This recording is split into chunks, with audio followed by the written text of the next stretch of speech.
22 साल के ये जातक हैं। इनका जन्म अश्विनी नक्षत्र में हुआ है और अभी वर्तमान में इनकी जो दशा चल रही है 2027 तक शुक्र भगवान की दशा चल रही है। हम जब भी कुंडली को देखते हैं तो सबसे पहले हमें लग्नेश देखना चाहिए। ये पहला घर है, यहाँ पे 9 लिखा हुआ है।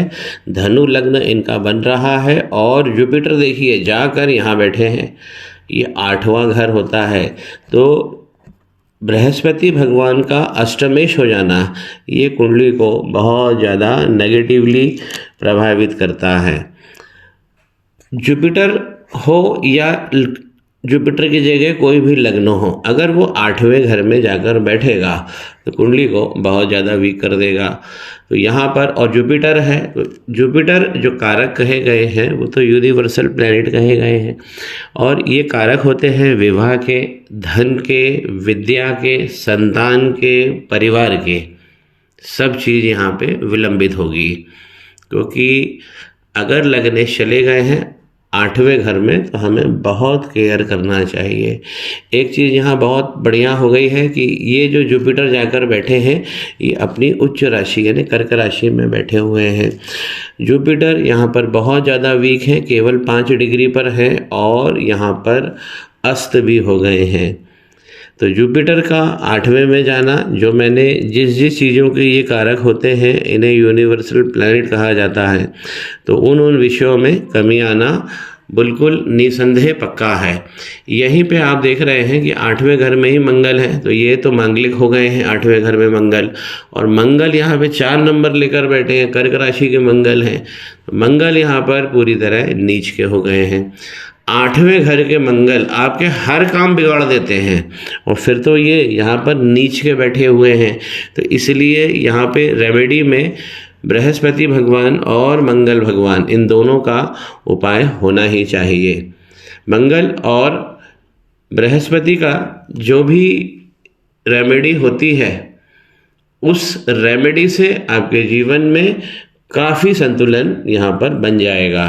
मंगल नीच के और 8वें घर में बहुत सारी दुविधाएं लेकर आते हैं, तो यहाँ पर इनको सबसे पहले जो है अपना बृहस्पति अच्छा करना है और साथ में मंगल को साथ में लेके चलना है।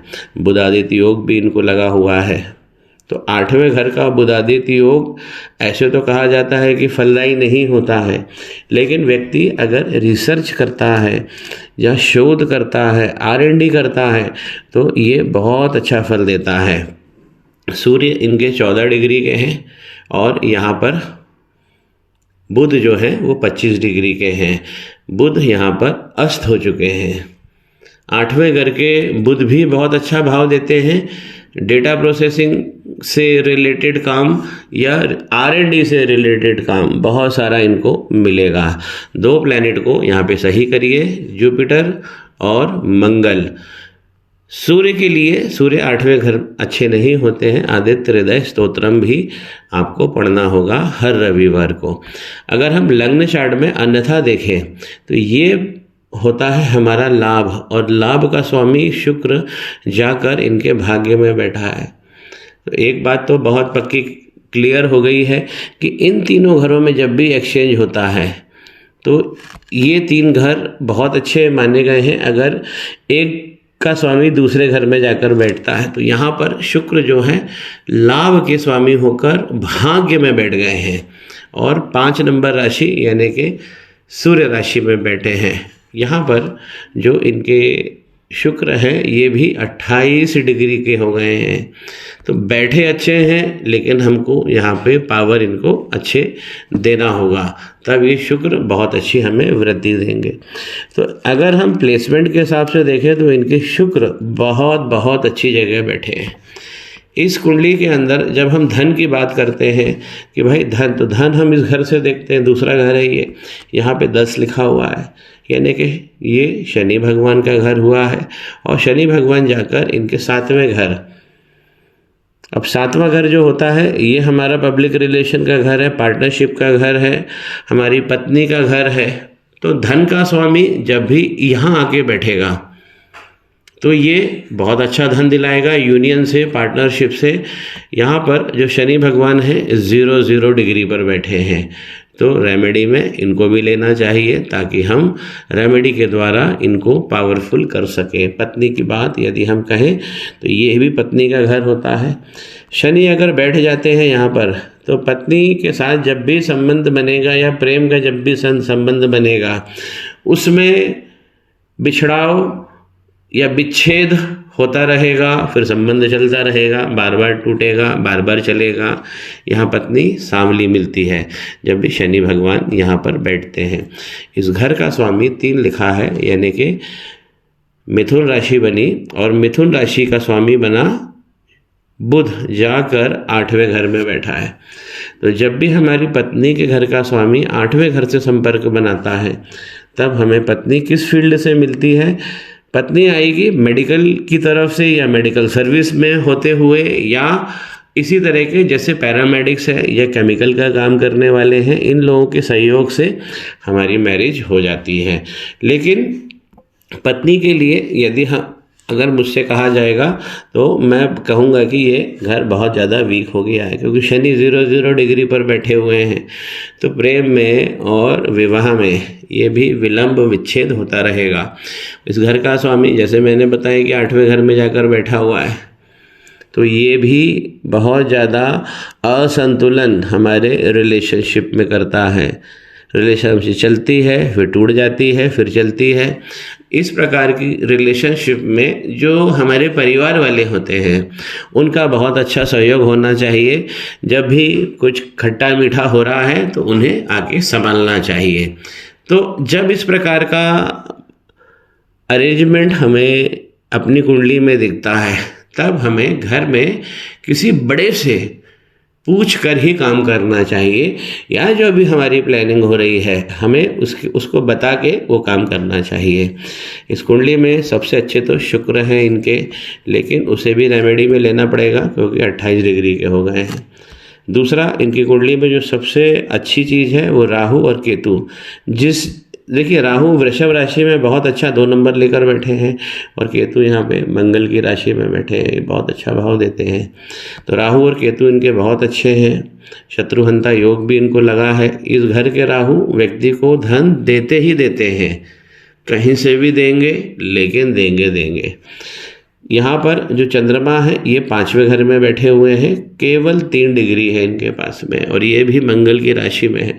मंगल की 2 राशि होती है, एक मेष राशि होती है और एक वृषभ राशि होती है। मेष और वृषभ के स्वामी मंगल जाकर कहाँ बैठ गए हैं? 8वें घर में। इसीलिए ये दोनों घर वीक हो गए हैं, 5वां और 12वां। तो मंगल की रेमेडी से हमें केतु को भी पावर मिलेगा, मंगल की रेमेडी से चंद्रमा को भी पावर मिलेगा। पढ़ाई में इस प्रकार के चंद्रमा, ये घर हमारी पढ़ाई का भी है, हमारे प्रेम का भी है और हमारी संतान का भी है। तो इन तीनों चीज़ों में कमियां बिल्कुल निश्चित आएगी ही आएगी।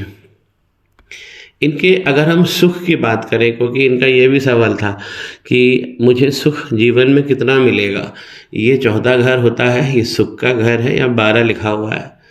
12 यानी मीन राशि, और इसके स्वामी भी बनते हैं जुपिटर, जाकर 8वें घर में बैठ गए हैं।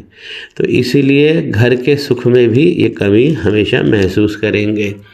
प्लस जो पब्लिक रिलेशंस का घर है, या पार्टनरशिप से या बाहरी दुनिया से जो हमें प्रॉफिट देता है, इस घर की मैं बात कर रहा हूँ। शनि बैठे हुए हैं और यहाँ पर राहु और मंगल इस घर को दोनों तरफ से पाप कर्तरी योग में डाल दिया है। तो राहु मंगल का यहाँ पर बहुत ज़्यादा कॉम्बिनेशन हमें देखने को मिल रहा है। यही चीज़ मैंने इनकी हस्तरेखा देखते समय भी ये चीज़ नोट कर ली थी। चलते चलते हम कोशिश करते हैं कि इनका कर्मेश क्या कह रहा है। ये कर्म का घर है, 6 लिखा हुआ है यहाँ पर। तो जहाँ पे भी 3 लिखा होता है और 6 लिखा होता है, वो घर होता है बुध भगवान का, और बुध भगवान खुद ही 8वें घर में जाकर बैठ गए हैं। तो इसीलिए कर्म में भी दिक्कत आएगी और रिलेशनशिप में भी दिक्कत आएगी। तो बुध की भी रेमेडी इनको होना चाहिए। इनकी कुंडली के अंदर यहाँ जो 4 ग्रहों का चक्कर बन गया है, ये बहुत ज़्यादा वीकनेस क्रिएट कर रहा है। इनके राहु केतु तो बहुत अच्छी जगह पे बैठे हुए हैं, लेकिन केतु वीक कहे जाएंगे क्योंकि केतु यहाँ पर मंगल की राशि में है। मंगल और केतु का जब भी संबंध बनता है तो ये एक अच्छा संबंध है। केमिकल्स का काम करने वाले हैं या मेडिकल फील्ड में जाने वाले हैं, केतु और मंगल यहाँ पे बहुत अच्छा यूनियन बनाते हैं, बशर्त कि मंगल पे आप काम कर लीजिए। मंगल और जुपिटर बहुत ज़्यादा वीक हुए। एक चीज़ को समझिए, जब भी लग्नेश 8वें घर में जाकर बैठेंगे तो अब ये क्लाइंट्स पूछते हैं भाई कितने प्रतिशत कुंडली वीक हो जाती है। मेरा कहना है कि 65 से 70% कुंडली वीक हो जाती है। तो सबसे बड़ा जो यूनिवर्सल प्लैनेट है जुपिटर, वही इनका गड़बड़ हो गया है, इसीलिए इनको बहुत सारी जगह पे प्रॉब्लम आ रही है। नवांश चार्ट जो है वो हमें बताता है आगे का जीवन। तो इस जीवन में यहाँ पर भी देखिए मंगल इनके प्रेम में बाधा देंगे ही देंगे, पब्लिक रिलेशंस में बाधा देंगे। वीनस यहाँ पे हेल्प करेंगे, एक से ज़्यादा लव अफेयर इनके हो सकते हैं। चंद्रमा की पोजीशन यहाँ सही है, यहाँ पर भी चंद्रमा एक तरीके से वर्गोत्तम राशि में मंगल की राशि में आ रहे हैं। मंगल पे काम करने से इनके चंद्रमा स्ट्रांग हो जाएंगे। इनके सूर्य भी यहाँ पर वीक हो गए हैं। पिता का आपको ख्याल रखना है, स्पेशली जब आप 27 साल के होते हैं और 42 साल के होते हैं। राहु दूसरे घर के भी धन अच्छा देते हैं, नवांश में जो हमें आगे का जीवन दिख रहा है। यहाँ पे जुपिटर भी एक औसत भाव रखते हैं, लेकिन जो हमारा जड़ है, हमारा लग्न है, वहाँ जुपिटर हमें मजबूत कर लेना चाहिए, तो हमारा जीवन बहुत अच्छी तरह फलित होगा।